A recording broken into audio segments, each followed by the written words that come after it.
It's not a good sign if somebody even has to ask if you did have anything to do with the assassination. Watching these snakes, oh my, let me just stay calm. Don't do it. It's not even a threat, it's just a promise. I'll expose everything, I don't care. I will just release every text, I don't care. Sue me, don't care, do it, okay? I'm sick of it. I am sick of it. I am done. I'm done, okay? I'm done. Like literally, I want you to know, F you. I know who you are too. I'm writing that down. I wouldn't want to be you and be caught up in lying right now. I will be an enemy of you. There will be nothing that can stop me. I will release every single text message. I am telling you to back off right now. Like right now, don't do it, okay? Don't you think about it. Don't you pretend to be noble now and say nice things about Charlie Kirk and think you're gonna slide into his chair, okay? Over my dead body, which I'm sure can be arranged. It's not a good sign. Good morning, Owasso. This is the Twins with Owasso Live, and this is the Morning Loop. Today, we're doing a Throwback Thursday. We're doing a breakdown of Candance Owens. Who is she? Where did she come from? And what's the truth about this chick? She has been mired and embroiled in controversy absolutely everywhere she goes.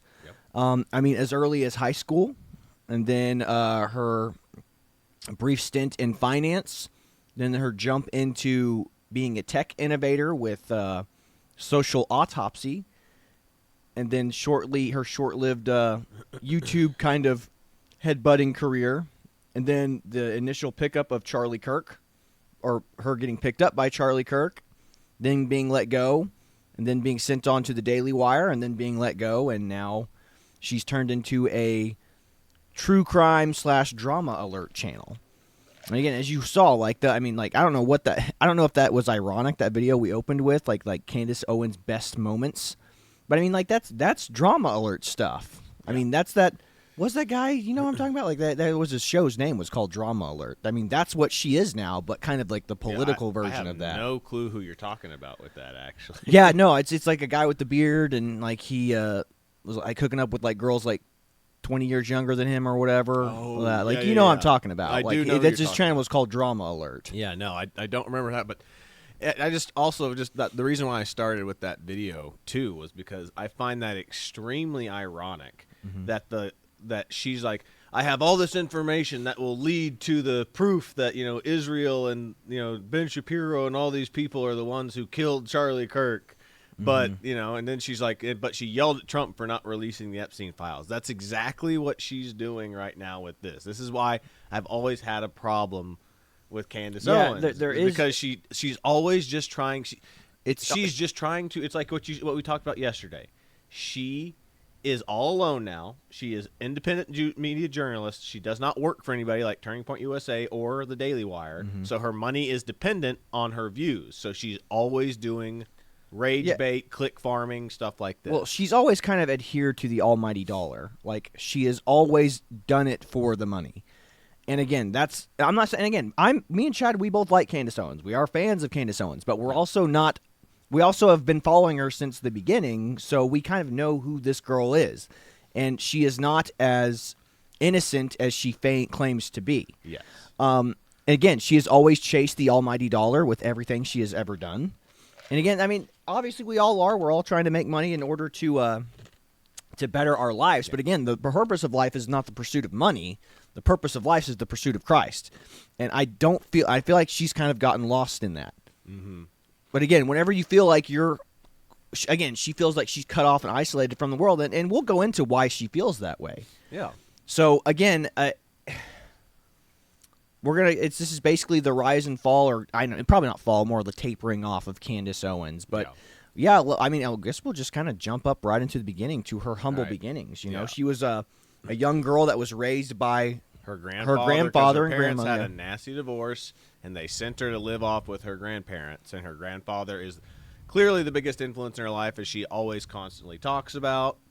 Mm-hmm. But we're going to get into her first big controversy, in school that kind of proved how she got into her next phase of her political career, Yeah. which is social autopsy. So again, so a young black girl raised by her grandfather, again instilled good Christian values into her, but and again, the first little controversy she gets mired in, I guess it kind of would you would think she would have the stereotypical, and again, I guess initially she did. Yeah. She had the stereotypical outlook that what you would understand is the stereotypical understanding of black culture. You know, she thinks that white people are out to get her, and that racism is the biggest problem affecting society. And that's what she would think going into college. So we'll go ahead and why don't you play this video and we'll kind of get into her, her first controversy that kind of shaped her initial reality, or what she did when she got into college to pursue her tech little follow-up. Yes. Perhaps one of the most formative events of her life was during high school. A fallout between good friends turned into a nasty lawsuit, nearly ruining the lives of a few teenagers forever. The story goes, Candance had missed a series of phone calls, and upon checking the voicemails, was shocked and disturbed to hear the voice of a friend making death threats and racial slurs directly aimed at her. Not wanting to make a big scene, but also in fear of her life and safety, she reported the incident to school authorities, who took the case very seriously until it was discovered that one of the perpetrators just so happened to be the son of the local mayor. Politics did what politics does, and after a few months of battling in the court to ascertain the true events, the boys involved received a heavy slap on the hand, and Candance received a modest settlement to cover lawyer fees and other related expenses paid for by the school district. Candance has often expressed remorse over the fallout, and it remains a detrimental event in her life to this day. Having to endure such a public injustice as this can leave a permanent imprint. What kind of repercussions did this have on a young, impressionable Candance? Boom. Is this the moment she acquired that first layer of thick skin she wears so boldly today? When I was in high school, Just for the record, I'm pretty sure that is her grandfather sitting behind her right there. Okay. I received a slew of messages. Bottom line, it's not fun to be a victim, and I'm adamantly against victimhood. If her heart still bears a wound, is that wound festering or healing? Yeah. And again, I don't think it has, and I don't know if it ever will. Again, hell hath no fury like a woman scorned, and Candance Owens is the personification of that phrase. Hell hath no fury like a woman scorned. Again, Candance Owens doing the stereotypical victim thing back then as a young girl. But, I mean, what else would you do in that? You know, you're a young high school kid. Everything's the end of the world when you're in high school. Oh, the girl that I like didn't go to prom with me. The guy I like didn't like me back, you know. Again, maybe one of those guys was trying to ask her out on a date and she wasn't interested. So, I mean, there could have been a million different things that happened in that scenario. And I'm sure Candance Owens has probably gone in greater detail, but maybe she hasn't because of how the court was handled. Yeah. Again, so that was her court fees were covered by the district, but they settled outside of court or something, right? Too. So yes, well, slap on the wrist to the boys that were involved, and heavy slap on the wrist. It said so. Yeah. Again, you have to remember What everybody does that was mean? probably a minor at this time. And you have to remember, it's just like the case that we did with that the Oklahoma City or the Stillwater Strangler. I mean, the kid's a minor. Of course, he's going to get a slap on the wrist. Yeah. I mean, the kids always are. And again, the fact that the names weren't redacted, you know, was pretty telling. But again, they're all older than 18 now, but not at the time. So, again, obviously the kid's dad being in high places of power. So, again, as a young girl, Candance would feel like she was being attacked. She was a victim. So this will set up for what's going to happen next. And so she goes off to college, and she goes into finance or whatever, right? I forget where she goes to college, but she goes to some pretty good college, and she goes into finance, and then she kind of through there she starts trying to get more involved. Like she meets people, meets contacts, she kind of meets like people within the tech industry that are doing their own startups. So she decides that she wants to do her own startup called Social Autopsy. But before we get to that, we have to talk about Gamergate. Yeah. Because Gamergate is basically how she got put on the map, but not directly through Gamergate, because she wasn't really. She had, this is the big thing. She had no clue what Gamergate was, who Zoe Quinn was, who any of these people who were involved, who were the main kind of players in the Gamergate scandal that happened. Which again, if you know anything about the Gamergate scandal, we'll do a quick recap of it real quick. Gamergate was between 2014, 2015, but what it was an online forum, a public online forum that anybody, and I mean anybody, could comment participate on. in. Exactly. And what it was doing with the main purpose of Gamergate, it was gamers calling out the gaming companies and journalists for being in bed together. Yes. A lot like the media, us criticizing the media, the Democratic Party, and the media being in bed together. Correct. And what this was is they were pointing out that gaming journalists were also gaming developers, or people trying to become gaming developers, and then vice versa. Gaming developers were also the writers that were reviewing other people's games. And what they were doing was they were giving each other 5-star reviews. Yeah, exactly. 5-star reviews, or very friendly reviews for a guy's like, hey, I'm planning on doing this. Would you review this and make it sound good? And in the case of Zoe Quinn, she literally got in bed with 2 different people to review her game. Here's the thing, too. So, and again, these 2 guys who she got in bed with were also trusted game reviewers as well. Yes. But they were kind of nerdy, shy, introverted, shy loser types. I guess today you would call them incel types. But irrelevant. The purpose of this is like you, the layman, person who's watching this show, I mean, like, why does it matter that game developers and game reviewers? I mean, it makes sense that they would kind of be in those same industries. Wouldn't they be the best people to review them? The point is they were giving unjust reviews to shitty games. Yes. So again, Zoe Quinn, enter Zoe Quinn, who is a journalist and game developer. She developed a really bad game, like a crappy game that nobody would want to play. And then, of course, it was literally called Depression Quest. Depression Quest, yes. And these 2 guys that she slept with gave the game 5 out of 5-star reviews. Yeah. Well, also the big point of controversy is one of the guys committed suicide. Yeah, but that's the point. But so imagine these guys give them 5-star reviews, and then people start calling these guys out, going, "Dude, again." So why does this matter? Gamers, like I said, we're not a group of. Some gamers are really rich, some gamers aren't. So when people go out and spend their hard-earned cash on a game that they buy on Steam or at a store, that money matters to them. Yeah. Like you spend $60 on a game, you can't take it back to you take it back to GameStop. What? They're going to give you $5 in store credit. Mm-hmm. Like that sucks. So that's the point. When it affects people's bottom line, when it affects their wallet book or checkbook or pocketbook, that is when people get pissed. So people started calling these dudes out for doing this, and they were like why did you do this? Why did you review this game? And then all of a sudden it started coming together. They were sleeping with the game developer, Zoe Quinn. And then so people started calling her out. And again, did people get nasty with her? Yeah, they're going, you scumbag. You slept with these dudes to give you a good game review. Like, you don't actually care about them. And again, she didn't. It was all about her nuzzling up to people who were in trusted figures in authority and power. And then it got so bad that one of the guys ended up killing himself because she kept saying that he was the abuser and this was his fault.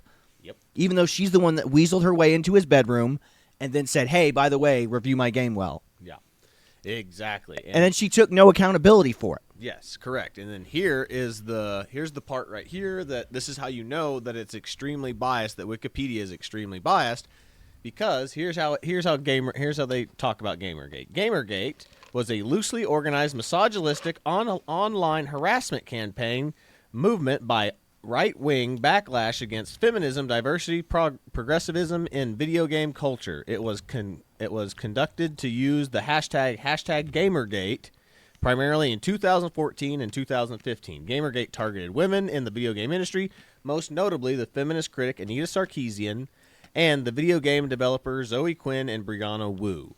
Which Brianna Wu has also come back and said that she regrets getting involved in Gamergate. Not because of the harassment, but because she realized that she is wrong now. She was on the wrong side of Gamergate. Yes. again, Anita Sarkeesian and Zoe Quinn have really never apologized. They got famous and Anita Sarkeesian. They both got to go speak at the UN. Not only because at of the how UN. this- yeah. Anita Sarkeesian went on Stephen Colbert. Yeah. So these girls got famous, got fundraising money, and were given millions of dollars to produce critiques of games, and they'd never put any of it out. Like, they put 1 or 2 out a year when they were supposed to have one done every month. Yeah. They robbed people. They stole money from people who basically, I mean, again, it's no different than BLM. Like, basically, Anita Sarkeesian and Zoe Quinn and Brianna Wu, they were BLM before BLM was BLM. They got donations and money, put it in their pockets, got rich off of it, but now they're broke as a joke now. Yeah. Well, here's the other point, too, is like getting into this is quite literally what we just talked about regarding the Smith and Munt Act. The Smith and Munt Act passed in 2013, and propagandizing, and remember, the government is now allowed to propagandize its citizenship. And I think that this was one of those testing moments. waters. I think this was the testing waters for it. Because remember, it was a public, open online forum. And what the media latched onto was not the criticisms of what we just talked about, where there were these gaming journalists and gaming developers quite literally getting into bed together, or even if they're not getting into bed together, like in the case of Brianna Wu, giving each other favorable reviews for games that are not 5-star rated. You know, like they would have been rated like 1 star, half a star, barely 2 stars, whatever. But regardless, that's what this is. I think this was one of the first testing grounds for something like this, because what the media latched onto was, in this online, completely public forum, is that people or trolls would get in there and start spamming the N-word, or start saying women don't belong in video games and stuff like this. And that's what the media latched onto. It said, look at all this is a bunch of misogyny. So again, the media latched onto the misogyny, which is why Anita Sarkeesian, Brianna Wu, and Zoe Quinn got picked up and got so famous out of this, because they were the ones that, and again, they said that they were getting death threats, they were getting called all sorts of horrible names, and this is where Candace Owens comes in. Exactly. While this is going on, Candace Owens starts up her little tech startup thing, the social autopsy. Which with this I mean, does she describe what it is in this little video here? Yeah. Okay, perfect. Then we'll just let her speak for herself. Hey guys, my name is Candace Owens and I am the founder of socialautopsy.com, the first ever search database that aggregates people's social behavior and creates real profiles for them. So what we do is we attach their words to their places of employment, and anybody in the entire world can search for them. What we are doing is figuratively lifting the masks up so nobody can hide behind, Twitter handles or privatized. Hey guys, my name. So she quite literally, she thinks she's doing a good thing, which, coming from her background of being bullied at school, the way that she was, is a good thing in her mind. She goes, this way, these people that were harassing me online can't hide behind anonymity. But what are they doing? She goes, it's going to be out there so that way employers can go look and see if their employees have ever done anything uncouth. Bad. Yeah. Again, this would be like the Silence Do-Good letters from Ben Franklin. Like, the reason Ben Franklin used a pen pal or a pseudonym name is because his brother would have beaten him. And then when he found out his brother was the Silence Do-Good, his brother beat him with a cane. So again, there's a reason why we do things. We want anonymity sometimes. Again, let's say if you work for a big evil corporation and you want to dole out information, you want to be a whistleblower, but you don't want to come out for who you are, so the company can't publicly discredit you before that information gets leaked out. Mm-hmm. That's a good thing. Yeah. Now, again, Candace Owens had nothing but good intentions with this. But again, as any of us can see why it would be a bad thing. This is literally doxing. She's literally made a website that was dedicated to doxing. I guarantee you China took this idea and ran with it. This is the Chinese social credit score. It's just brought to you by Candace Owens. Exactly. And then this is how she got famous, because Brianna Wu and I forget the other girl's name, but there was another one of the girls that was kind of involved in Gamergate but didn't get nearly as famous as Brianna Wu, came in and started sending her emails. And they go, hey, this organization that you're doing is not good because we don't want to have a list of people, so that way you're going to their reasoning was you're potentially going to dox children, underage minors. And Candace Owens was like, that's kind of what I made it for, was that way high school kids could stop being bullied on a regular basis online, because kids are committing, because this is just a shortened version, but in the whole thing, she talks about how kids being bullied and committing suicide in school because of online harassment is a big deal. So that's kind of the reason why she made it, because of her experience in high school. Basically, and then Zoe Quinn and all of them reach out as well and start going, you're going to ruin everything, which implies this is where Candace Owens turns into her own little investigative journalist. She's like, what do you mean I'm going to ruin everything? And all of a sudden, gears start clicking. Oh, it's because Anita Sarkeesian, Zoe Quinn are manufacturing their own hate mail.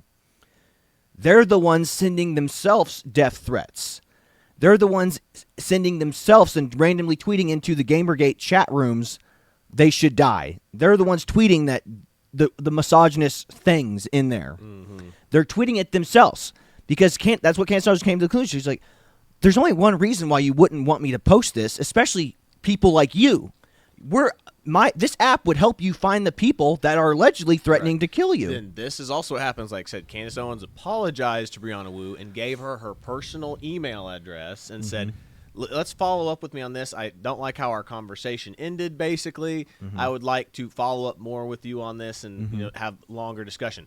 Immediately after she sends that following weekend, her Kickstarter page gets blasted. Gets spam bot level blasted with death threats, people calling her the N-word again, saying, you don't belong, on the internet, all this stuff. And it goes crazy. Well, Candace realizes this and decides, hey, I'm going to post a public Twitter thing that says, hey, I just got all this hate mail and death threats on my page. I know who's doing this. I'm going to post the information if this doesn't stop. And immediately, right after she does that, it all stops. Which kind of leads you to believe that it was Brianna Wu and the other girl that were having either their followers or paid like a bot company to spam blast her organization, her Kickstarter page. And what does this remind you of right here, right now? How do we open the video today? Oh. If this doesn't stop, I will release.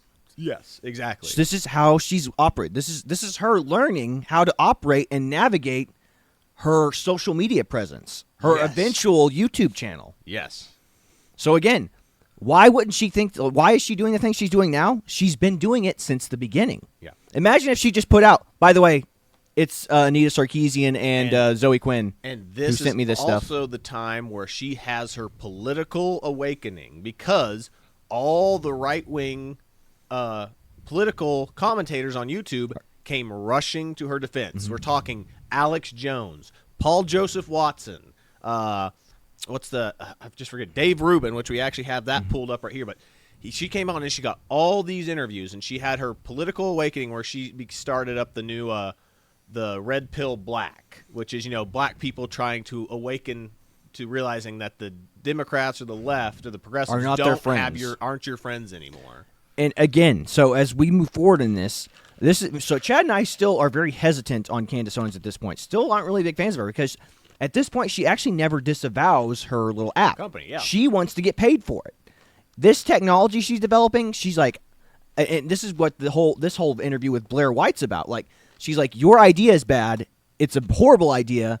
You've never disavowed this idea. And again, she still hadn't. Like, again, she wanted to get paid for this idea. And I get it. You want to get paid for the intellectual property that you come up with. But eventually, Kickstarter, just dropped the thing. Yeah, and said, Kickstarter, after that, shortly after that whole, internet blast where just got spammed, Kickstarter completely got rid of her page. Like they said, we're not funding this anymore. We want nothing to do with it because it was too hot. It was like, oh, then that was back in the day when, anytime something slightly controversial happened, a company was like, I don't want anything to we do don't with want it. the We're smoke. canceling it. Yeah, we don't want the smoke. We don't want the smoke. Exactly. So, which brought up to the next point was after she got love bombed by all the conservative commentators on YouTube, which we're not saying is a bad thing. It's fine. But Blair White, who is a trans woman, woman, so it's a man. Blair's a man. Thinks she's a woman.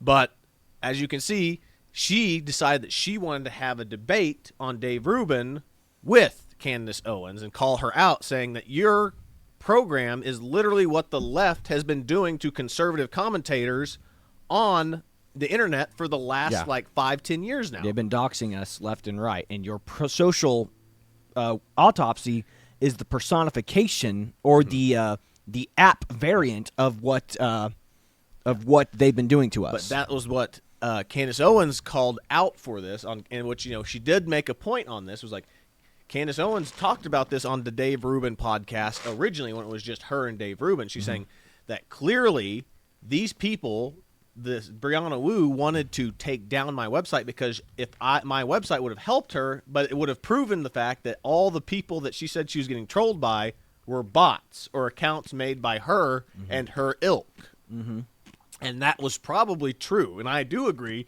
that that was true because I think that Anita Sarkeesian and Brianna Wu were getting all this hate bombs from bot accounts that they were making. It was, yeah, look, we can drum up a controversy around this. So that's what I truly believe happened too. So I think that Candace Owens was right in that fact. But what Candace Owens did not take up with the fact in this argument with Blair White is that she was still making a website for doxing people.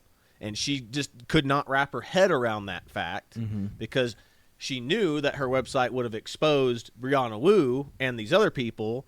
But these conservative YouTube commentators but it's bad because this is what the left wants to do. It's just they don't want you to use it on them. Correct. And again, Candace couldn't wrap her head around that because, she's coming from the high school bullied background. She's like, I was a victim. Again, that's the reason she created Social Autopsy, was because she was the victim of some high school trauma. But basically, it's like, this is it was one of the funniest things in the world. Like, I don't know if it was this video, but there was one video that kind of, this is why no one takes women arguing seriously, which, that's funny because one of them's actually a man. Dude, yeah. But like I said, this is why no one takes women arguing seriously, is because this is how the entire debate was. This clip literally sums up the entire debate on the Dave Rubin podcast between Blair White and Candace Owens. Yeah. Makes people less likely to believe it. Okay, You've intentionally done that. All right, You've intentionally done that. You've intentionally tried to make grant it me the sound as respect crazy here. as Grant me the possible. It is crazy. Guys, This is grant me the crazy. We're talking about respect something that for never all launched. this. This whole thing is crazy. Is it a This whole thing is crazy. This is just a bunch of jealous YouTubers that were looking to take somebody down. I hate to tell you this, I'm going nowhere. So if you don't like my face, if you guys don't like the way I talk, if you don't like my videos, And that's when Dave Rubin decided he'd never host a debate again. Yeah, for real. I don't think he ever has since. No, he hasn't. This was so bad because that's literally sums up. Like it was civil kind of towards the beginning, and then literally just devolved into Candace Owens and her yelling at each other, and her yelling at Candace saying, "You made a doxing website," which is what conservatives are trying to prevent on the internet. And then Candace Owens saying, "Well, you're a man. Your opinion doesn't actually matter." Yeah. I'm a woman. You're a man. F you. Yeah, that's what it delved into. Yeah, this was. You can watch this whole debate. I mean, I literally watched this whole debate, and it was like brain rot. It was brainwashed, and it was like someone scratching nails on a chalkboard. It was horrible. Yeah, one of the worst debates I've ever seen because it was just delved into a yelling match at each other. Yeah. And again, and people say, we wonder why we don't take women seriously. Yeah. Right there. I mean, there you go. I mean, that whole debate was bad. So again, this is Candace Owens, and again, this is why, in this debate, Chad and I would have been on the side of Blair White, not Candace Owens. Yep. Because despite the fact that we understand why Candace Owens is for her little app and her intellectual property, we also understand that she just doesn't understand the ramifications of what the internet is. Okay. Now, this is where Charlie Kirk enters the fray. Charlie Kirk has entered the battlefield. Yes, and again, Charlie Kirk, the great uniter. He saw Candace Owens for what she was. She goes, if I could chat with this girl, help her with her likability, and then weaponize her and point her in a direction against the right group of people, she is going to be a superstar. And that's what Charlie Kirk did. Charlie Kirk helped her become a superstar. Yes. Charlie Kirk knew that she was a missile or a hammer, which, a hammer only sees nails. Doesn't matter what she's doing, she's going to hammer the nail. It doesn't matter if it's not a nail or not, she's going to go after it. And Charlie Kirk was like, I can point this missile in the right direction. Charlie Kirk is the carpenter. Yes. He is the guy who goes, I know, if I get you on the right task and purpose, we're going to make gold. Exactly. And that's what happened. This is where Candace Owens became Candace Owens. Yes, like he started he hired her to join Turning Point and become their communications. They said originally, I think they said their urban communications director or something like that to kind of troll everybody. But she's the communications director of Turning Point USA, and he brought her around, and that's all they did. Is like he took her around everywhere. And they traveled to campus debating people. You can literally go through and find highlights of her and Charlie Kirk just traveling around to college campuses debating people. Yeah, this was the highlight of Turning Point. Him and Candace rolling around together everywhere. Yep. And then that's when the tragedy struck that she made her famous Hitler comment, which was, I agree with her. I did not think it was that bad. She goes, if Hitler her terms were, if Hitler just wanted to make Germany great again, nobody would have had an issue with him. But the problem is Hitler wanted to expand and make all of Europe into Germany or all the world into Germany. Mm-hmm. And that is when she started getting backlash from the Turning Point crowd. It was like, okay, girl, you're kind of going a little too far, which I think I have that video pulled up right here, which we'll probably end the show with this too, but like this is Charlie Kirk talking about that kind of incident where she went a little too far down the rabbit hole for my liking, basically. So check this out. Wow, this is really good. Listen to Charlie Kirk talk about his relationship with Candace Owens in his own words. How is your relationship with Candace Owens nowadays? She's a great friend. You know, look, I don't agree with everything Candace says, but you know what I don't do? I don't stop being friends with people just because people morally blackmail me. I don't do that, and you shouldn't either. Look, I have different views on things as Candace. I have different views on Israel than Candace. I have different views on a lot of geopolitics. But honestly, I traveled the country with Candace. I went to her wedding. I saw her meet her husband. I went to Israel with Candace, which is a fun story I'll tell you at some point. But what I don't like is when people demand, you must stop being friends with somebody. Whoa, whoa, whoa. That's a left-wing tactic. Don't do that. I'm not saying you do that, but other people do that. We should never resort to that. In fact, if you believe what I believe, shouldn't you want me to be friends with people that don't agree with us? Shouldn't you want me to also be a tool of influence? And so I think the world of Candace. She's a great mother. She certainly has very, very fun opinions at times. And she's a great talent. She says a lot of stuff that sometimes I don't agree with. But that's what makes our relationship and our friendship interesting. My advice to all of you, you might not like somebody, but never tell somebody like me to stop being friends with somebody on an interpersonal level just because of disagreement. It's bad. It's what the left does, and we should rise above it as conservatives. Thank you so much. Charlie makes a really... Yeah. Again, Charlie Kirk being the reason he's the great uniter. He's the uniter in chief, man. Yes. But yeah, just awesome. I mean, Charlie Kirk, great dude. Talking about his slight disagreement with Candace on Israel, and then again at the end of it, Charlie was kind of changing his tune, but that was because donors were pressuring him to do things, and Charlie Kirk is not the type of guy to be pressured to do something. He's like, he started Turning Point on a whim. And he goes, just because they donate money to him doesn't mean Charlie Kirk is beheld to them. He's got the Donald Trump mentality. He had the, I don't need your money. I don't need your money. Turning Point's going to be here as long as I'm here. You know what I mean? Yep. And that's true. Charlie Kirk was the type of guy that he was going to do this job regardless of not someone was going to pay him. Yeah, I firmly believe that. I think Charlie would have done it even if the company stopped making money.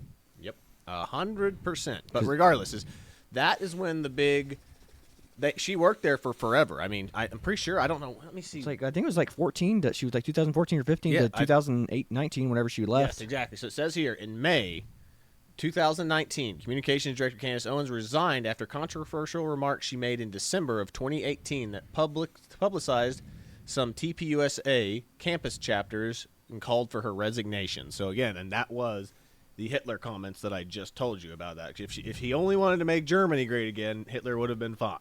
Yeah, but that was the issue. Is like you can't do that, and I think that's part of the reason why.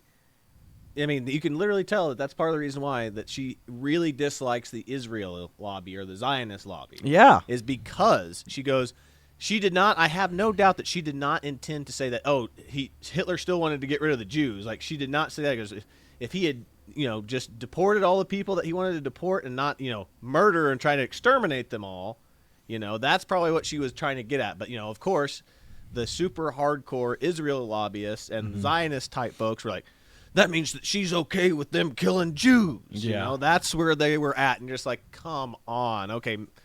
Unless she explicitly said that, that's not what she was implying. Exactly. But- it's it's someone else reading into her intentions. But again, this is, like I said, this is Candace's first taste of, like, cancel culture from the right. yes. So this is, and again, she didn't get canceled. She stepped down of her own accord by the sounds of it. But again, I think the only reason she stepped down was because of the pressure she felt from the chapters putting pressure on Charlie. Being like, hey, this is bad. You need to disavow. Disavow. And again, Charlie's not that type of guy. Yeah. Then enter Daily Wire, Ben Shapiro's Daily Wire. Mm-hmm. Right after she was released from Turning Point, She was picked Daily up by Wire the- was picked up. Ben Shapiro and the Daily Wire picked her up immediately. They understood what she was capable of. They understood that she was a superstar. And this is where it's at again. So they pick her up, and basically but how do we put this delicately? She got picked up, but she didn't understand what Steven Crowder understood. I don't think she realized that she was going to be a salaried employee, and she was not going to be able to make money off of videos. And I think as she's going, I'm sure she initially really enjoyed working at the Daily Wire. Yes. And then she realized that she could be making so much more with her content. Well, it's the same with any talent. It's the same thing this is literally the exact same thing that happened with Brett Cooper. Was Candace Owens was an upcoming star. She was clearly an upcoming and rising star. And she was a hot brand type. So the Daily Wire's like, let's pick her up. Let's pick her up. Like I said, she's only going to bring in new, younger audience for us. But so eager was she to get and sign that contract. She's like, oh, I'm hired again. I'm a salaried employee. She didn't realize she was signing her rights away. Yeah. So again, this is what happens to all YouTubers that sign on to a business. It's like They guess sign what? on with the Blaze, or Exactly. they sign on with Daily Wire. You don't own your content anymore. And she realized that. She goes, I can't post stuff to my Candace Owens channel. This is going to the Candace Owens of the Daily Wire. This is the Daily Wire owns this stuff. It's the same thing that happened with Steven Crowder. Like, now, Steven Crowder did freak out, and this is about the time that Steven Crowder was going through with his divorce, so I'm sure there was a lot more bleeding into what was going on with Steven Crowder than the Daily Wire blow-up incident. But, like, I think that Steven Crowder's like, wait, you mean to tell me that I don't own my content if I come to work for the Daily Wire? Well, the thing is, she didn't do that before she signed on that dotted line. I know, but I'm talking Steven Crowder right now. But yeah, like I said, that's what she signed, and she didn't realize that. And like Steven Crowder was like, I don't own any of my content. I can't post any of the content that I make during my tenure with the Daily Wire back to my channel for when I quit or when I leave. And that's the issue. Is like, I'm a salaried employee. I'm not a content creator anymore. I'm creating content for the Daily Wire. It's that Disneyland BS. Anything that you create while you are an employee at Disney is technically intellectual Disney property. So if you came up with a really cool Star Wars-esque idea before Star Wars was a thing, it's like Disney owns that IP. You came up with the new Stranger Things. You came up with the new Lord of the Rings. Whatever the intellectual property is. You came up with the next big thing. Why you work at Disney? Disney owns it. Yep. Doesn't matter if it's written down paper or not. Yeah. Which again, and I think that she also felt like that she was being given the raw end of the stick on things at the Daily Wire. Because I remember this, I could kind of feel it when I was watching it. Like during the primary, the Republican primary of 2020 or whatever it was. She was at the primary. She was the on-the-ground reporter, and she was talking to Ben Shapiro, Andrew Klavan, Jeremy Boring, and Michael Knowles, who are all at the studio back in Nashville or wherever in Tennessee, chilling. And here she is on the ground reporting and talking to them while they're in the studio just chilling. I think that you could tell that she seemed like a little resentful in there, that here she is thinking that she's this big talent which she is. She is a big talent at the Daily Wire. She probably was bigger than Michael Knowles and even Andrew Klavan at least. Yeah. But here she is doing the on the ground stuff. She has to travel to go there, and here's Ben Shapiro, Michael Knowles, smoking cigars, drinking whiskey. The big four or whatever, sitting back at the studio just chilling and relaxing. And here she is. Out, I don't know if it was cold. I don't remember when it was, but here she is out. November. November or whatever, out in the cold interviewing people at the Republican National Convention. Yep. So I feel like that's one of the other reasons why too. Yeah, she's like, I'm nobody's bitch. Mm-hmm. You know? Yeah. I'm no on the ground reporter. I don't do news. I do studio reporting. I do in-depth dives. Mm-hmm. So again, I think you're getting a couple of slights here and there. You know, again, like Chad just pointed out, she's feeling I'm an employee. I don't feel like an owner. I don't feel like I'm in charge of anything here. I feel like they're telling me what I have to do. Yes. And again, and she also didn't really fit in the clique. Like, so whenever they would do the backstage stuff, like, so even when she was on scene, she would be there with the big four whenever they were having their little after hours. You know, like they have the daily after hour show where they have like the cigars and they drink they're whiskey drinking and whiskey. stuff. Yeah. She would go there a couple times, but she was always the odd duck out, the odd man out, or the odd woman out, because they've been working together for years. They all have that really familiar. Oh, Matt Walsh there too. They all have that very familiar relationship.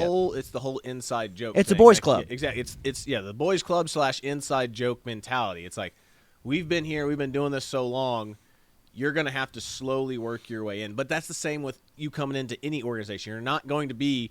Very rarely does someone come in and you're the new cool kid on the block. Yeah. You know, like that doesn't happen. So, but yeah, I could agree that she probably felt like she was an outsider at the Daily Wire.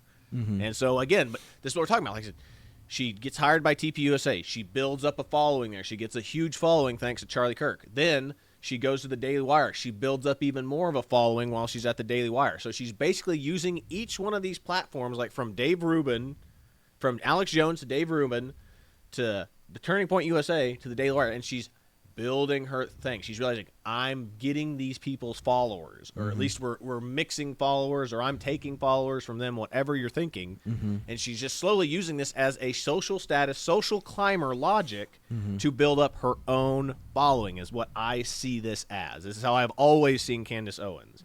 She's literally just a social climber. She is that friend that only hangs out with you until they can get to the next friend group, and then they will never speak with you ever again. Yes, again, it's a reputation climbing. Again, Yes. the only person who was not like that was Charlie Kirk. Charlie Kirk would reach out to everybody. I mean, everybody. I mean, they were talking about this year. You saw Tim Pool wasn't invited to Turning Point's event this year, right? Amfest. Well, he was, but he said something on a podcast that the Turning Point, whoever's in charge of Turning Point USA now, didn't got offended. like. But it was not Erica. It was somebody else. Yeah.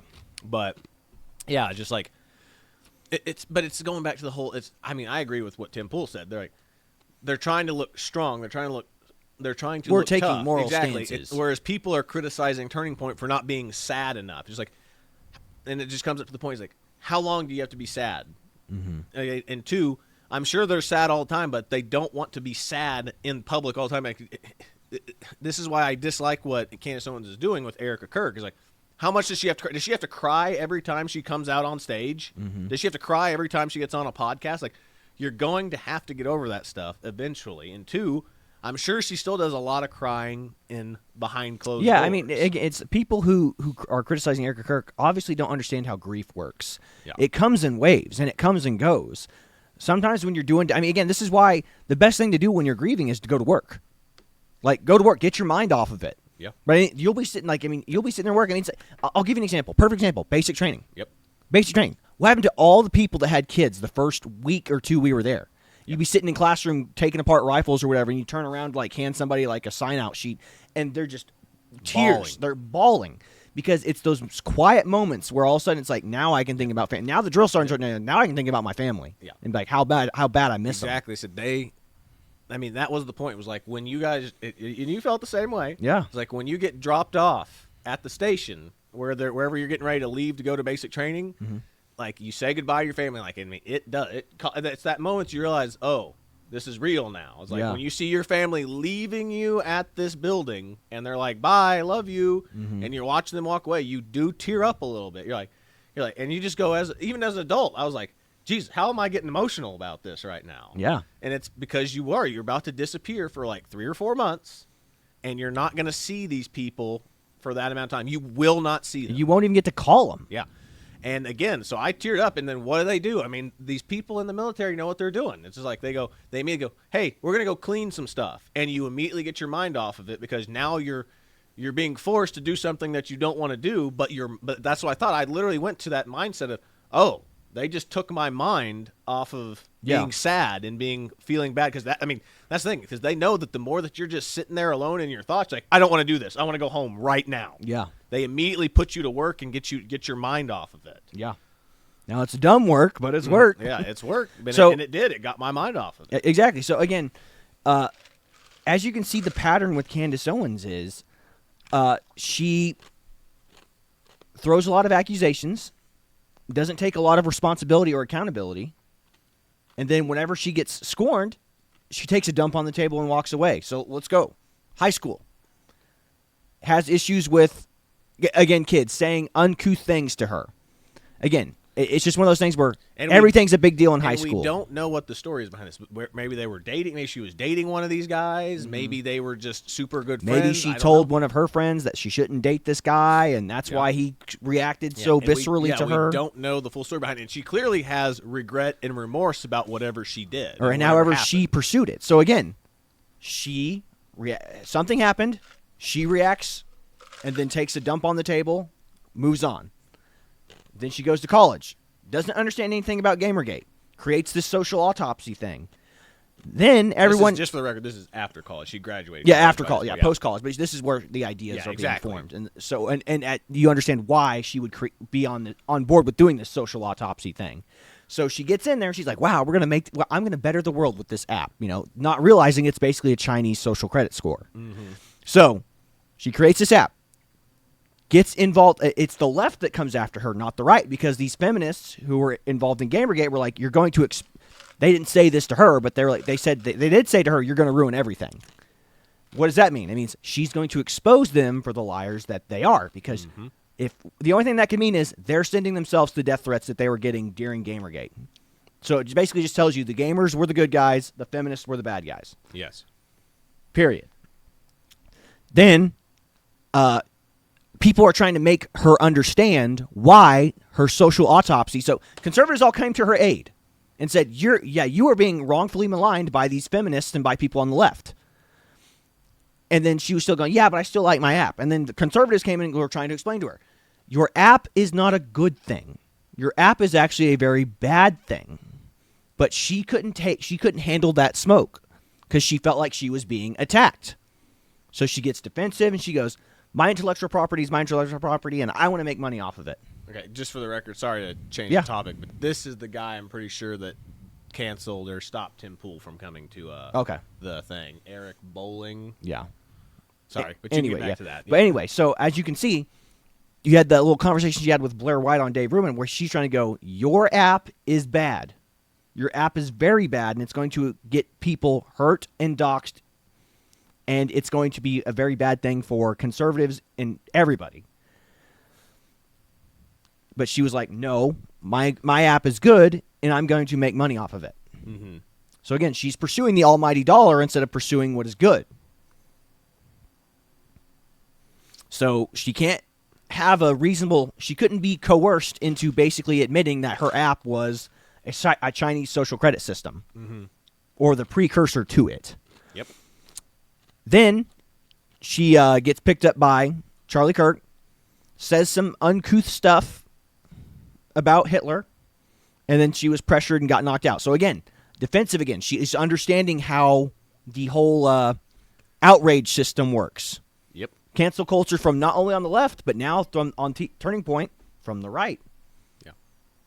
And again, this type of stuff from James O'Keefe. She literally probably feels like how James O'Keefe was when he was pushed out of Project Veritas, which he's just now seems like he's getting Project Veritas back under control because he changed it once he got relieved by the board of directors. Mm-hmm. He started OMG or O'Keefe Media Group. Yeah. But now it seems he's getting back Project Veritas now. But I have a feeling that that's how she felt. She was getting. Here she is. She's hired by the guy who started this organization, and he likes her. But all these other bodies, these student bodies, or people who are in charge of the Turning Point chapters, whatever, go, we want her out. She said something we don't like. We want her out. And that's exactly how she felt. She's like, here am I with the boss man, the guy who hired me, and I'm getting removed by a bunch of his underlings. And probably how she felt at this point, her underlings at this point, too. So I'm betting Charlie didn't pressure her to leave. She just felt pressured to step down. Again, I don't know. Candance can speak for herself on that, okay? We're just pointing out. So she leaves. Her and Charlie are still friends. And I would say probably Charlie Kirk probably is who talked to Ben Shapiro about hiring her. I guarantee you Charlie Kirk was the guy that was in her court. Was like, hey, I'm going to get her a job somewhere else because she's too good of a person not to, have hired on somewhere else. And then, again, I think she just felt scorn after scorn after scorn at the Daily Wire. Again, she doesn't own her intellectual property. She feels like a drone to Jeremy Boring and Ben Shapiro. And then, of course, the whole Israel, you can't talk about Israel from the Daily Wire issue with Ben Shapiro. And then, of course, the whole Christ is King debacle. Yeah. And then, do you know what caused her little rift between her and Steven Crowder? Yes, it was. It was when Jeremy Boring sent that contract to Steven Crowder, which it was just a base contract. It was, hey, this is our standard contract. I'm going to send it to you.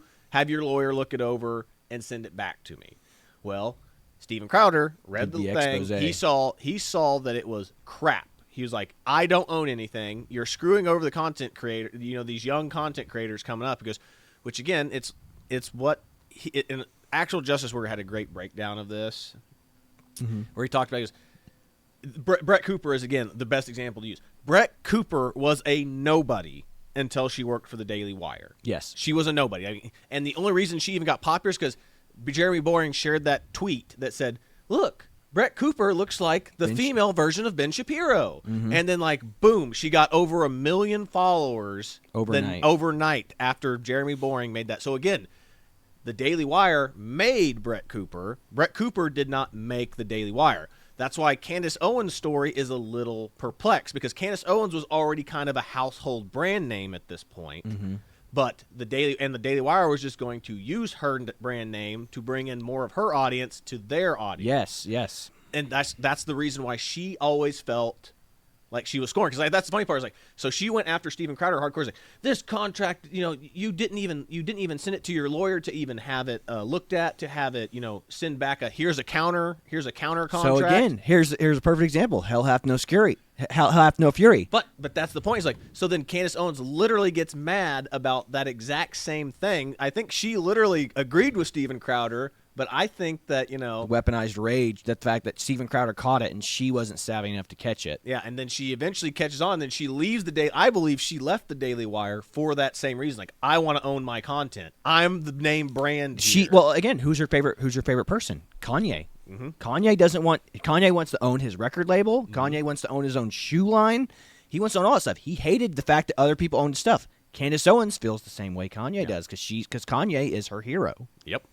But yeah, that's the point. It's funny that she made fun of Crowder for not accepting that contract, and she probably literally left the Daily Wire because of the same reason Crowder was mad about that contract. Yes, the Christ is King thing was probably just the final straw. Yes. So again, remember, she said Christ is King one time, and then Ben Shapiro took offense to that because, again, Ben Shapiro is Jewish. He doesn't think Christ is King. He thinks Christ was a heretic, effectively. So again, the fact that Ben lives in a predominantly Christian country and he can't accept the fact that Christ is King, and then the entire Daily Wire staff was basically, Andrew Clavin was like, she's using it as a weapon, as a tool against people. I'm like, I don't think that's good. I mean, yes, I guarantee you Candace was using it that way after Ben Shapiro's reaction, but before Ben Shapiro's reaction, it was just something she was saying. She wasn't like she'd walk up to Ben Shapiro in the face and be like, Christ is King, take that, Jew boy. I mean, that was not happening. I guarantee you that wasn't happening. But that's the point, is she knew, but again, she used it as a weapon when she knew that it got under his skin. So yes. I partially agree with that. And again, she was looking for any reason to have her contract terminated with the Daily Wire. Yes, and again, this is our speculation of that. Again, she realized that Crowder was right, but she still doesn't like Crowder because, again, when the video came out of Crowder treating his wife, how he was talking to his wife Hillary in that video. Which again, That's also what we talk about all the time. Like the video starts right as Crowder's already heated. Yeah. You know, it's not like we saw the build up to what his wife And we don't know what happened. doing. And again, we don't know what happened. Conversation they had inside the house. We just saw the conversation that happened. It's By like the again, ring, yeah. it seems like Hillary set the whole thing up where she knew he was going to be outside in front of the ring thing, so he was already mad. So she knew how to weaponize that against him. Yes. And I'm not saying Crowder's perfect either. Like Crowder, like people do not like working with Crowder. Yeah, none of the people that have ever worked with Crowder have come back. I mean, look at Dave not Landau. Gay Jared, Dave Landau. What's that Matt one guy's name that Christensen. we liked? Yeah, Matt Christensen. Who was that one guy that we talk about?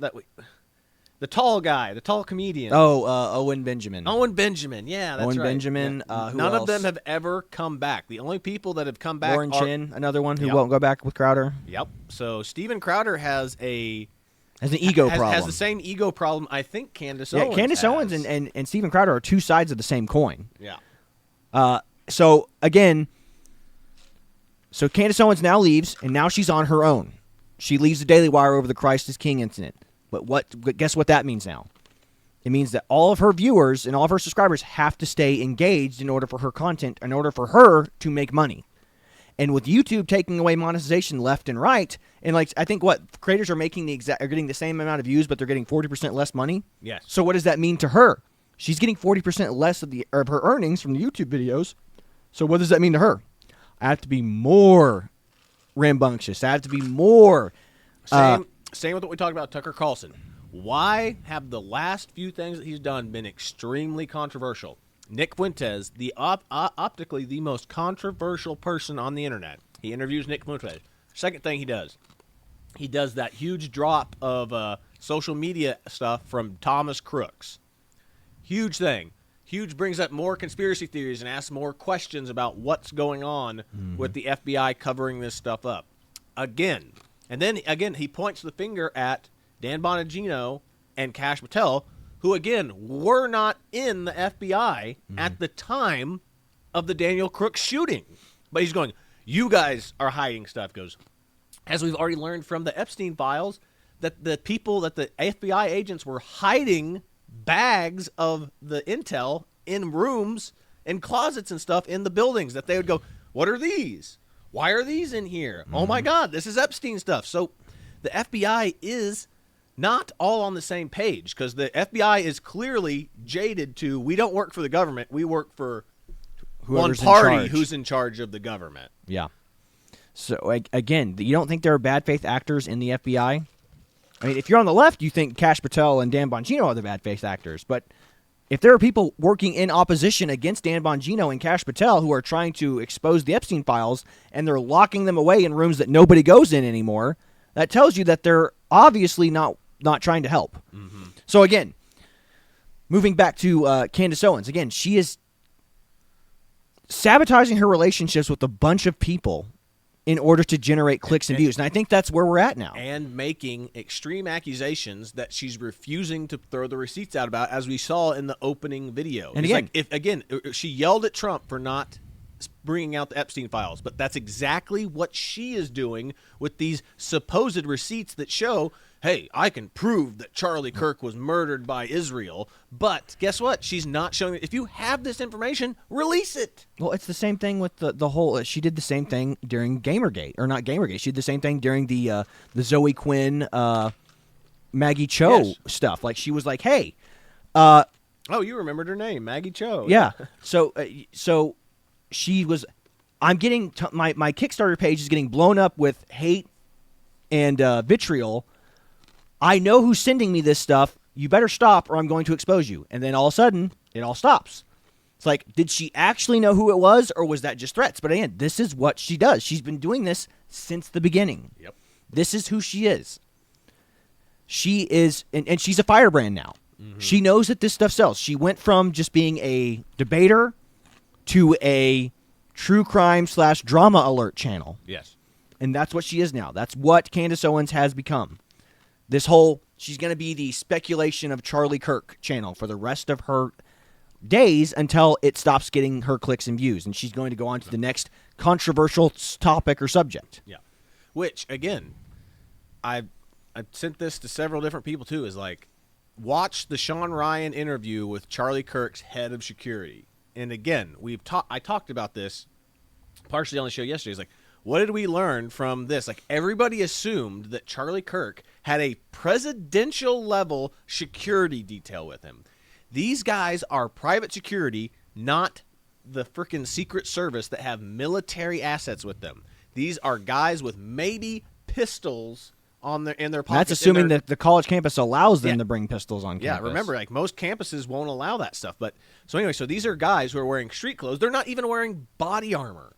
They're just wearing clothes. They're wearing plain street clothes. Yeah, they're probably wearing khakis and a polo like any contractor wears. Yes. So they're wearing that.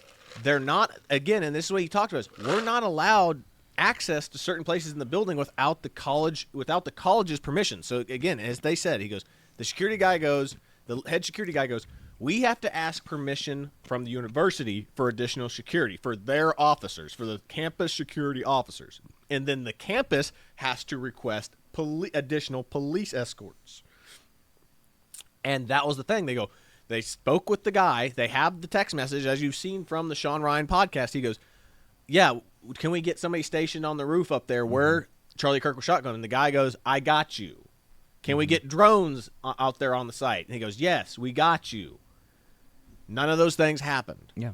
So, I would say, people, if you want to make a conspiracy theory out there that it was not the security detail that did anything wrong, and in my personal opinion, if you want to argue a conspiracy theory that it was a government hit job, like Candance Owens is doing, it's going to be somebody else, not from Charlie Kirk's security detail. Yeah. It's going to be from, like, a random actor out in the crowd, or, again, like I said, a complete failure of the campus security. Yeah, and again, there's a lot. Like, I mean, there were people talking that Frank Turin, who was there, who is Charlie Kirk's mentor, his biblical mentor, they were like, he was doing hand signals. It's like, no, that's Frank Turek. That's Charlie Kirk's mentor. He's the one that taught Charlie Kirk how to debate biblical stuff very well. It's just why Charlie Kirk can recite the Bible as well as he does. He saw Frank Turek, and he was like, I want to be able to speak like this man. Yep. And saying Frank Turek would want to have Charlie Kirk killed, he was doing hand signals to have Charlie Kirk actually. That's crazy talk. Yeah. So, again, we like Candance Owens. I think she can be a really great investigative journalist. You know, she's been caught up in the muck and mire. Like, the fact that she has been involved in the controversy she's been caught up in is nothing short of amazing. Like, I mean, it's like one after the other. She's just like, it's like, and everything elevates her to be more successful. Yeah. But she's at the point where she's chasing success instead of chasing the truth. And it's hard. Again, she's chasing success and she's not chasing the truth anymore. But it's hard not to like her when you just see these her owning the libs compilations too. It's the same with Ben. I mean, that's how most of our favorite political commentators, from Charlie Kirk to Ben Shapiro to Candance Owens, have gotten their start. It's like they have these epic owning the lib compilation videos that you can go watch on YouTube 24/7. Yep. And they're all hilarious. Yep.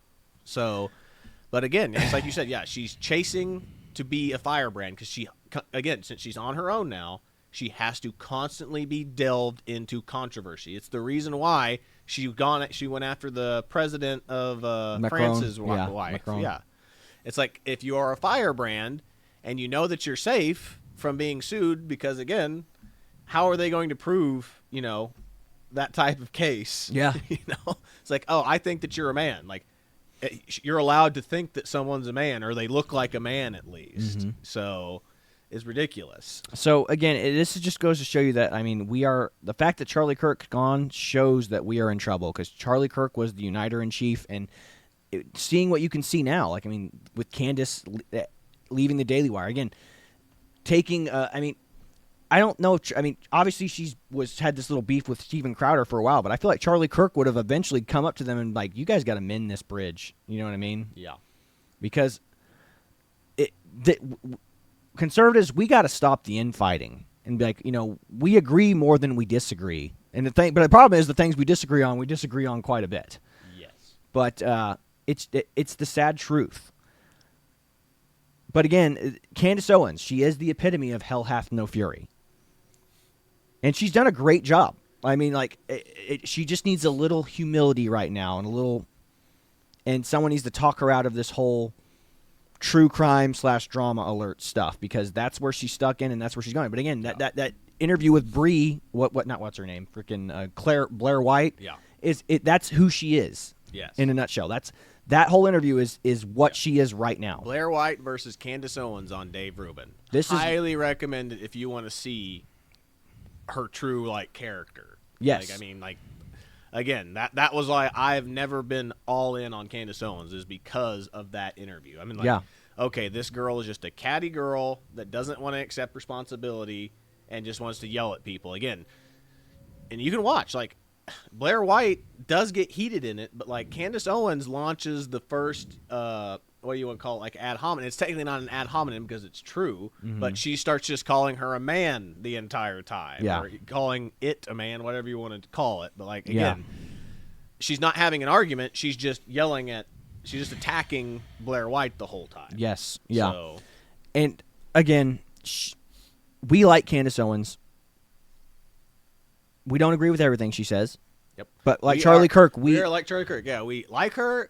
I will still watch her and continue to follow her, but I don't agree with everything she says. And again, we don't stop watching somebody or whatever just because we disagree with one thing. And as a Christian, you still want to try to bring people who are slipping away, try to bring them back into the fold. Bring them back into reality. That's what you're supposed to do as a Christian. It's not we sever ties completely, Yeah. Like I said, you still can forgive.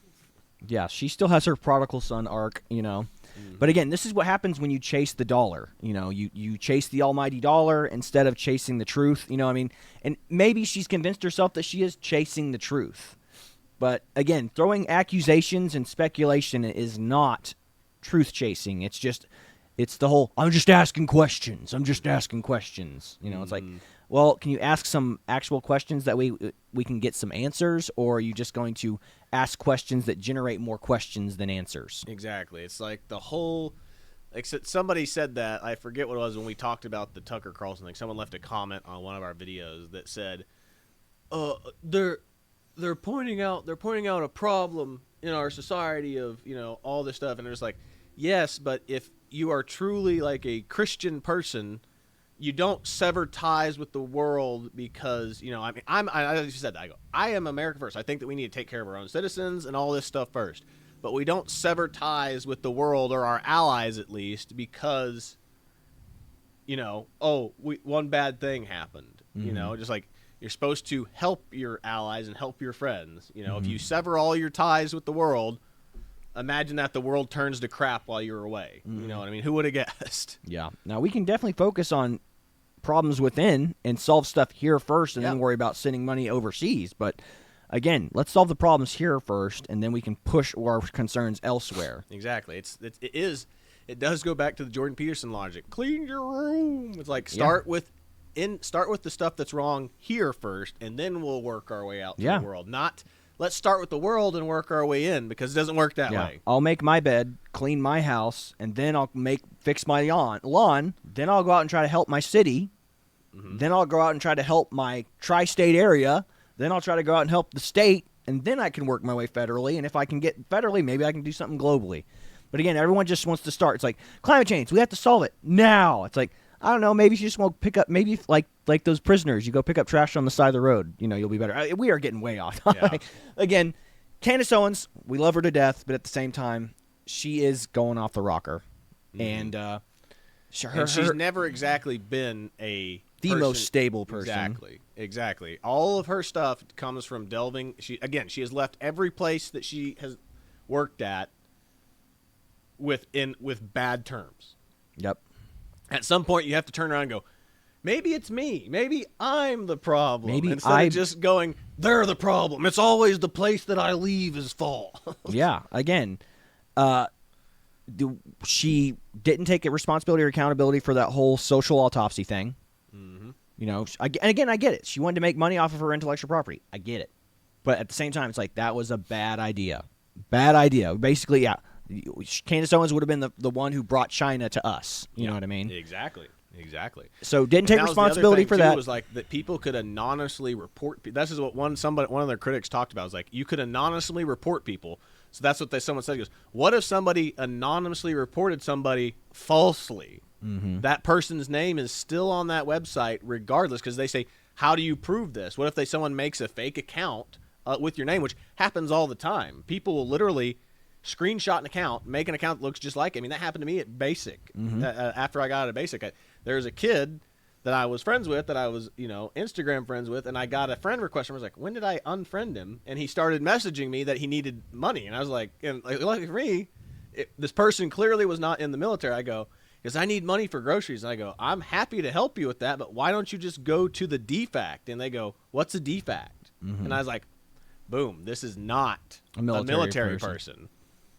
And I was just like, there you go. Like, that happens all the time. Someone could literally go out there, take your name, make a profile, use your picture, submit all these things, and say, oh, look at this what this racist person did. This is the whole thing with what AI is happening now. It's like, look, here's a picture of Donald Trump kicking a puppy. He's like, that was AI. Yeah.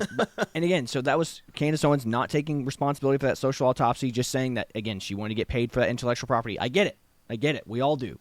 But she couldn't admit that it was a bad idea. Yeah.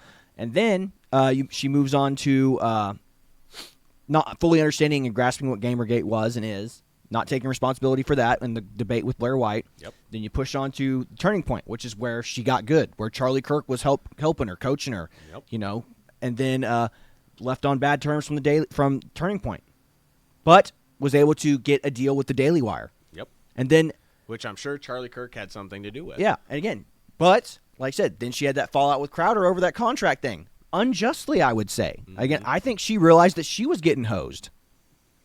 And she was mad that Steven Crowder caught it, and she wasn't savvy enough to catch it. Yeah. So that's why she doesn't like Steven Crowder, because he was savvy. Maybe there's other stuff there too. But again, she really blew that whole argument with his wife video out of proportion. Again, taking a dump on a friendship or connection that she could be utilizing right now. Like going independent with Steven Crowder. Yeah. Like, instead, she'd rather have drama between her and Crowder instead of just being like, hey, and again, I get it. Steven's probably not the easiest guy to get along with. Clearly not, with all his record of his co-hosts. But at the end of the day, he's the one that caught that, and I think she's mad that she didn't. Yep. And then she's even more mad that she called Steven out and then realized that she was getting hosed on the back end anyway. Yep. Agreed. And maybe she was put up to it by the Daily Wire. Maybe they said, hey, we need to kind of all weaponize against Crowder. Yeah. And that could have easily led to that, because again, if Jeremy Boring or Ben Shapiro or somebody was like, go after Crowder, you know what I mean? They realize that what she's a missile. You send the missile in the direction, she's going to go attack or destroy that whatever you send her at. Yeah. And then, like I said, she realized that she is just being used by the Daily Wire. She's like, I don't want to be a part of this. And then the Christ is King controversy. Probably wasn't a controversy when she initially said it, but then Ben kind of got butthurt about it, and then got in a fight with Candance over that. And then she made her exit, and now she's on her own. And again, now she is literally YouTube ad revenue. If you make the same amount of views, your monetization is down 40%. So what she got to do? She's got to be controversial. She's got to do this stuff. It makes sense what she's doing. Does it mean it's right? No. But again, she's just using the I'm just asking questions, launching kind of pseudo accusations against people. But again, and then the Daily Wire and Ben Shapiro are not doing a good job. They're attacking her. Like, I mean, again, Megan Kelly called Ben Shapiro for lying to her on stage about the whole she blamed Erica Kirk. Now, she hasn't and blamed Erica Kirk, but she's insinuating Erica Kirk knows more than she's letting on. Yes. But at the same time, it's just kind of one of those things where it's all about views. And again, when you're speaking off the cuff, even like you and I right now, speaking off the cuff, you're going to say stuff that you're not going to 100% get wrecked. I mean, you have hours. She has hours of content. You think she? Do you agree with everything you ever said? Hell, I don't even agree with everything I've ever said. Yeah. I've misspoke. I've mispronounced words. But again, if we could just get over this, and come to terms. Like, I mean, the only thing that I think any of these people really have disagreements on is Israel, and that's really about it, isn't it? The big divide in the conservative movement is support of Israel. I mean, it literally is are you a Zionist or not? And again, this is the problem, is like, do I think that Israel should be allowed to exist? Yes, it's there. You can't just get rid of a group of people. But again, should we be sending constant financial support to them all the time? No, I don't think we should. No. But again, it's an incentive. Like, if they're the one people in the Middle East right now that allow other religions to come to other religions and races to come to their country and practice their religion freely. Now, you can still say, yeah, they're kind of a second-class citizen there, but at least they're not going to be beheaded on the street for worshiping their particular religion in the street, whereas there is no Middle Eastern country that you can say that in. Yeah. That you can openly practice your religion in the street without being persecuted. Yeah. So, again, if you're going to ally ourselves to somebody, I would say it's the people that aren't going to freaking cut your head off for having a different religion, or not wearing a hijab if you're a woman. Again, or whatever. I understand where people are coming from when it comes to people's criticisms of how Israel's conducting the war in Palestine, and it's a genocide, basically. I can understand where you're coming from with that. At the same time, however, especially when it comes to people like Candace, we were watching a video earlier about Candace Owens talking. There was a guy talking to Candace Owens about. You want to play it really quick? The video. I got rid of it. Okay, so it was basically a guy going, "There are babies dying in hospitals right now." It's like, you're a mother. It's like, I'm going, that's propaganda. That is weaponizing empathy against people. It's like going, because you have to remember too. It's like in those countries, in Palestine, they celebrated 9/11. They celebrated the death of Americans. They celebrated that. They celebrated the deaths of the people on October 7th. They celebrated that. No. And then we showed you the videos where they brainwash kids. Like, they put on plays where they're executing Christians and Jews. Like, how does that fly? I mean, this is the culture that celebrates death. Imagine if there was a school, if there was a Christian school that did that, like celebrating the death of Muslims. But number two, if Candace Owens could not go to Palestine and then walk in the middle of the street and say, "Hey, Christ is king," they'd be like, "No, Christ is not king. Christ is not king. Where is your hijab? Cut her hands off." Yeah. That's what they would say to you in Palestine. Don't say Christ is king in Palestine. Mm-hmm. They'd be like, "No, Christ was the prophet, not king."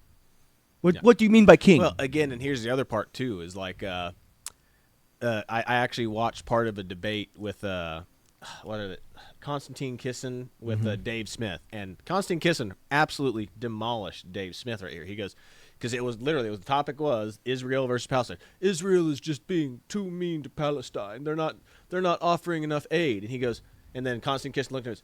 Do you think the Russians are offering aid to Ukrainians? You just saw Dave Smith just go wide-eyed right there, just like that, because you realize, like, yeah, you're asking Israel to be benevolent to their enemies, whereas no other country at war does that. Yeah. They kill their enemies. Yes. They put them in POW camps or whatever. Like, it's not the same like how America was with Vietnam and any other place. Like, you can argue that America bombed the crap out of Vietnam, but they also went in and started giving aid to the people that we bombed. You know what I mean? There is no equivalent. No other army does that. Yeah, exactly. So again, it's a shame that this is what Candace Owens has turned into, a drama alert channel instead of actual fun debates and whatever. And again, here's what needs to happen. Here's the future of the Conservative Party right here. Candace Owens, Nick Fuentes, Nick Tucker Carlson, Ben Shapiro, all these people need to get in a circle, have a debate together, and they need to debate the Israel issue. Yeah. And again, I think we can come to reasonable conclusions. Like, yeah, I don't think that. I think it'll just be like, I don't think Ben will come out on top, because they'll be like, it's just going to end with we're sending too much money to Israel. I think if Ben brought Constantine Kissin to that debate, I think that. No, because the issue's not going to be should we support Israel. The issue will be how much funding is too much funding. Yes, that's the issue. The issue is not. Well, again, it's at the end of the day, it's like, if you told me to sign with Israel or Palestine, who am I siding with? I mean, A, I'm siding with Christ, but B, I'd be like, well, I'm going to side with Israel over Palestine because I know what the Palestinians want at the end of the day. Yeah, they want to. Again, remember, in the Palestinian or Hamas charter, it says that they want the complete extermination of all the Israelis or Jews off, what they see as their land.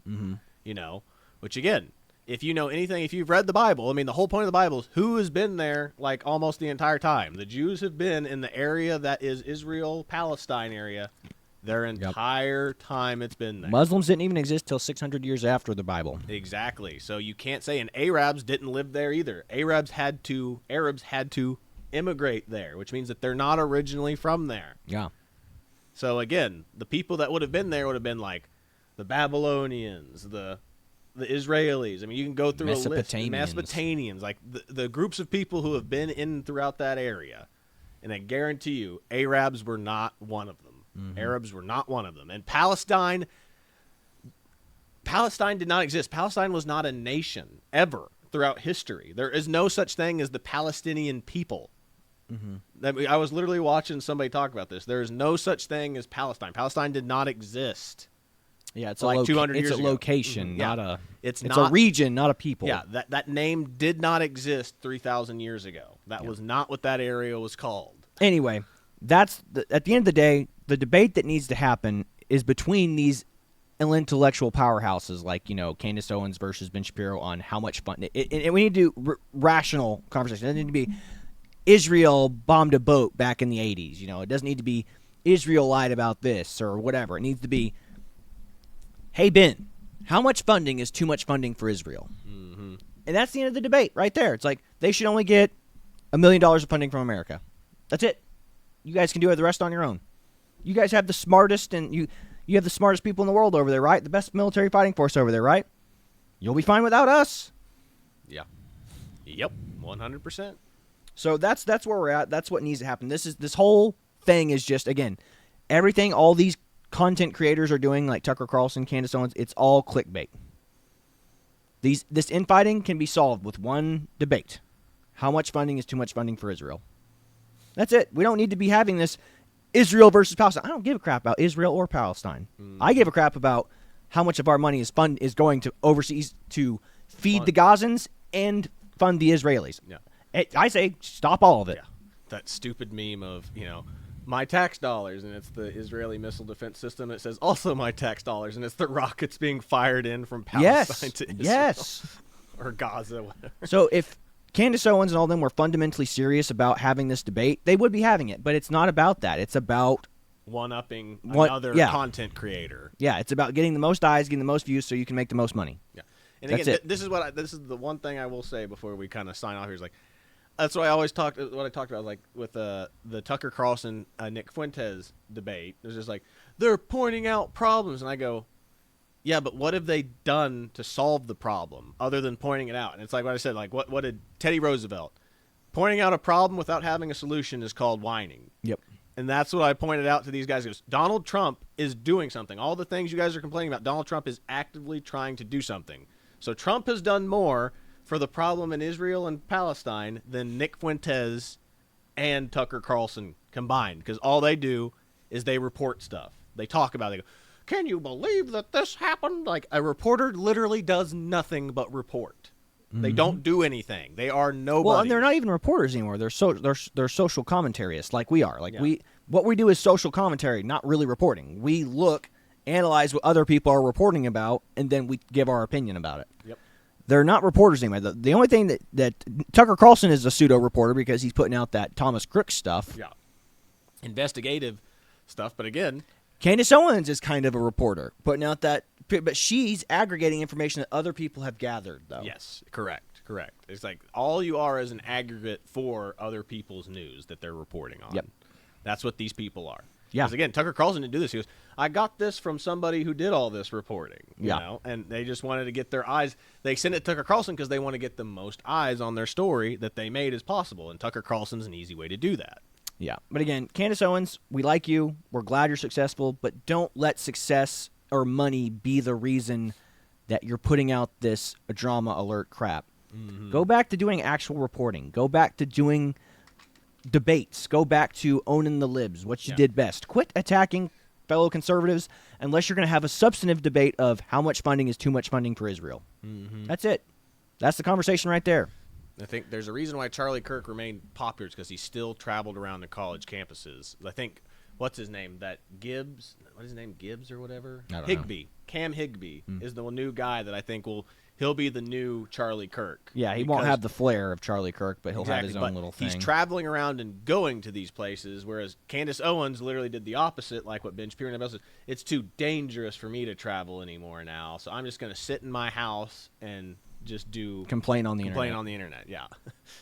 So that's about all I've got for you today. This is the Twins with the Owasso Live. This was the Morning Loop, or our Throwback Thursday breakdown of who is Candace Owens and Why is she the person she is today? And hopefully we gave you a decent job surmising exactly why she is the way she is. I think we did a pretty decent job of it.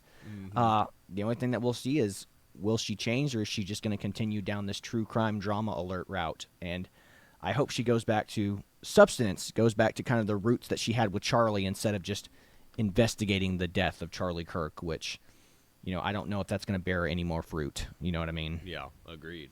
Unless she just comes out with a bombshell. But, I don't want to see speculation. I want to see receipts. Release all those text messages that she was talking about in the opening of that video. Yeah, no kidding. Don't just threaten to do it. Do it, So that's what I've got for you today. This is the Twins with Owasso Live. We are signing off. God bless you. See you later, everybody. Wow, this is really good. Listen to Charlie Kirk talk about his relationship with Candace Owens in his own words. How is your relationship with Candace Owens nowadays? She's a great friend. Look, I don't agree with everything Candace says, but you know what I don't do? I don't stop being friends with people just because people morally blackmail me. I don't do that, and you shouldn't either. Look, I have different views on things as Candace. I have different views on Israel than Candace. I have different views on a lot of geopolitics. But honestly, I traveled the country with Candace. I went to her wedding. I saw her meet her husband. I went to Israel with Candace, which is a fun story I'll tell you at some point. But what I don't like is when people demand, you must stop being friends with somebody. Whoa, whoa, whoa. That's a left-wing tactic. Don't do that. I'm not saying you do that, but other people do that. We should never resort to that. In fact, if you believe what I believe, shouldn't you want me to be friends with people that don't agree with us? Shouldn't you want me to also be a tool of influence? And so I think the world of Candace. She's a great mother. She certainly has very, very fun opinions at times.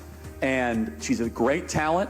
She says a lot of stuff that sometimes I don't agree with. But that's what makes our relationship and our friendship interesting. My advice to all of you, you might not like somebody, but never tell somebody like me to stop being friends with somebody on an interpersonal level just because of disagreement. It's bad. It's what the left does, and we should rise above it as conservatives. Thank you so much. Charlie makes a really good point here. We really have to be careful, those that are on the conservative right, to not adopt some of the techniques and some of the tactics that the socialist communist left has used for years. We shouldn't be among those who morally blackmail people into defriending others, ghosting others, splitting with others. No, this should be our decision. We should do it because of our conscience, okay? And we should do it before God, not because we're being socially pressured to do so.